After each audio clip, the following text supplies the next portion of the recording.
It's possible that Jim Farley, the CEO of Ford, committed the worst error of his life, one that will not only cost him billions of dollars, but could spell the end for Ford permanently. Well, everyone imagines we're in some room squirreled away doing this final negotiation, and that's what we would love for the last 2 weeks, but nothing's going on. Ford dealers are taking advantage of consumers, and the CEO is pressuring us. This may not be their last.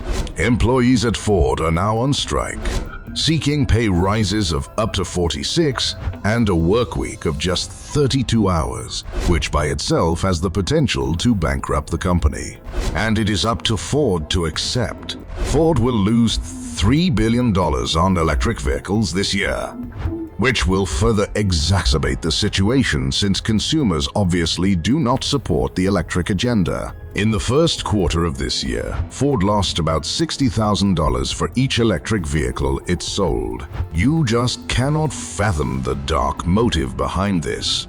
I assure you. In addition, Ford, a brand that was previously associated with affordability and dependability, has entirely lost touch with its consumer base in an effort to produce more expensive automobiles that have no use.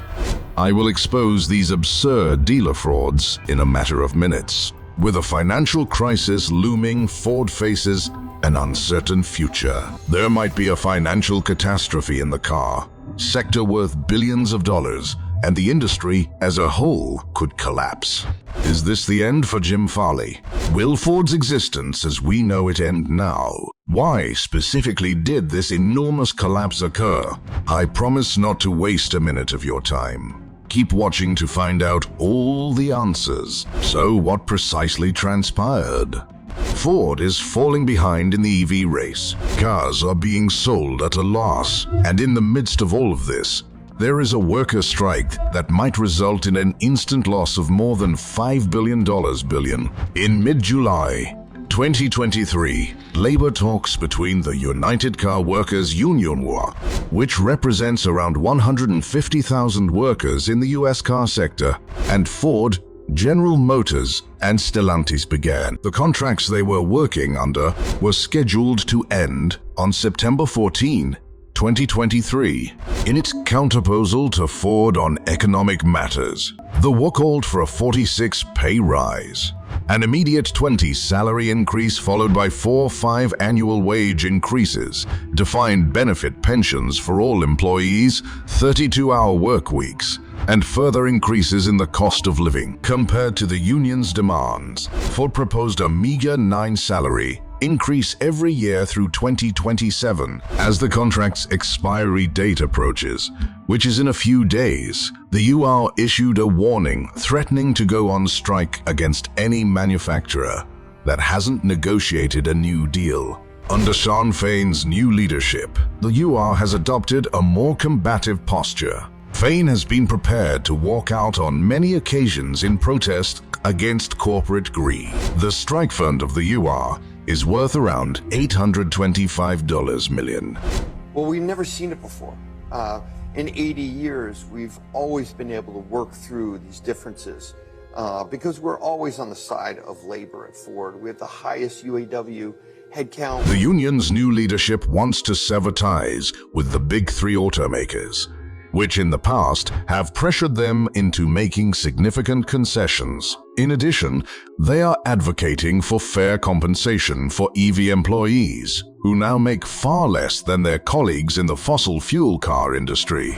Additionally, the UA accused GM and Stellantis of engaging in dishonest negotiations by filing complaints of unfair labor practices. The demands of the UA, which included no limit on temporary employees and subpar healthcare coverage for them, were not met by Ford's counteroffer.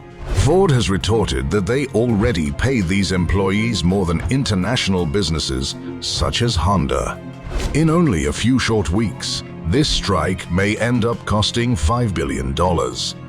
According to a CNBC article, the corporations they are allegedly targeting, such as Ford, Stellantis, and GM, may have to pay more than $8 billion total if all goes wrong. To prevent the UR from going on strike, Ford is working hard. Most recently, They decided to increase the rate from 9 to 15 and include other advantages only a few days ago. Ford's fruitless venture. In the first year, Ford's original plan called for a general pay rise of 5A for both temporary and permanent employees, exhaust bonuses, COLA adjustments, and significant ratification bonuses. But Sinn Féin, the president of the United Auto Workers, openly voiced his displeasure with Ford's original offer, branding it an insult.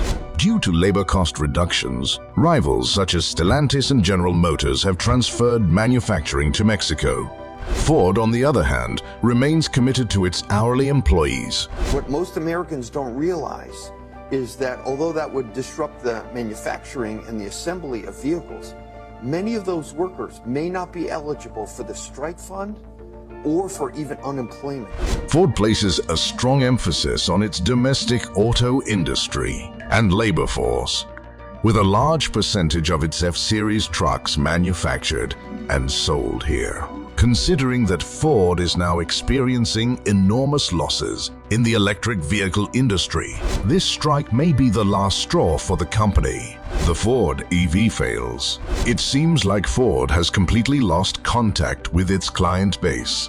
They're utterly neglecting their intended client group and selling their vehicles for much more than $40,000. The executives continue to amass wealth, prices rise, and Ford finally passes a... Ford Motor Company is going to have to learn the hard way that navigating the EV market is not a simple task. Ford revealed during their second quarter earnings call that it is losing an astounding $32,000 on each electrified car delivered.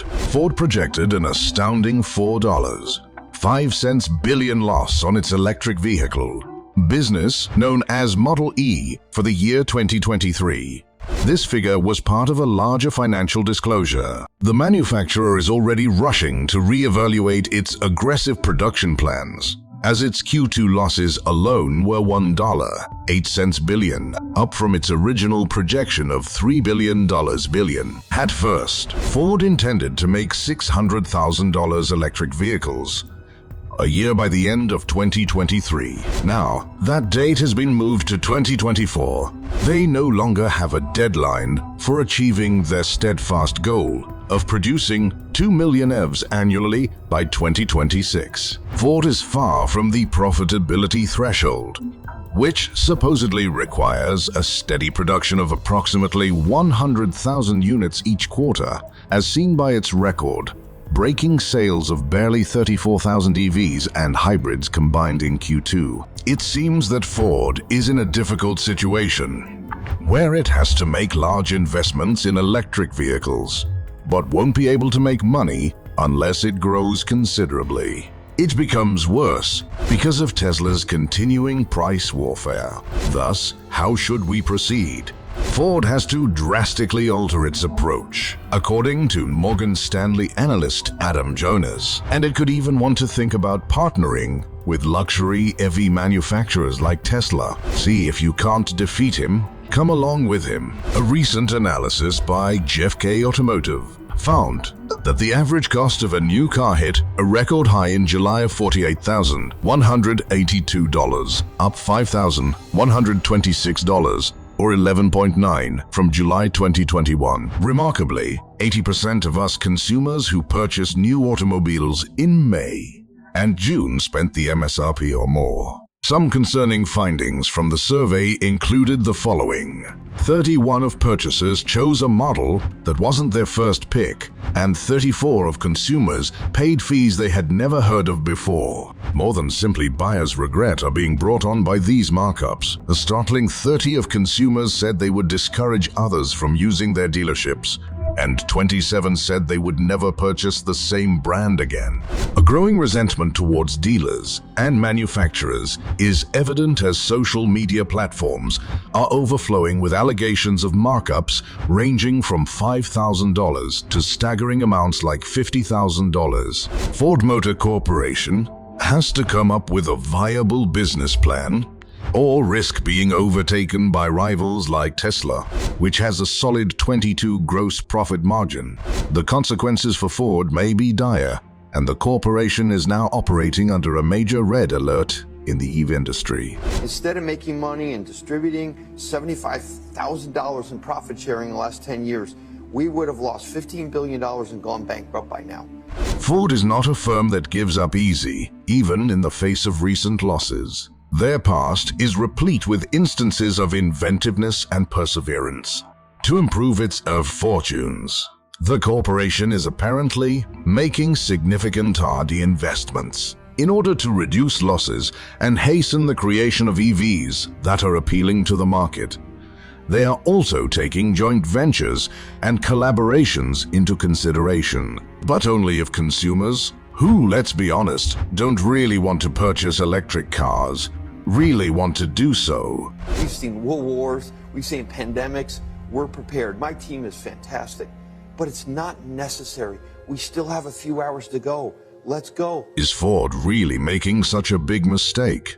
Leave a comment below to let us know. Remember to hit the bell symbol to indicate your support and subscribe while you're at it.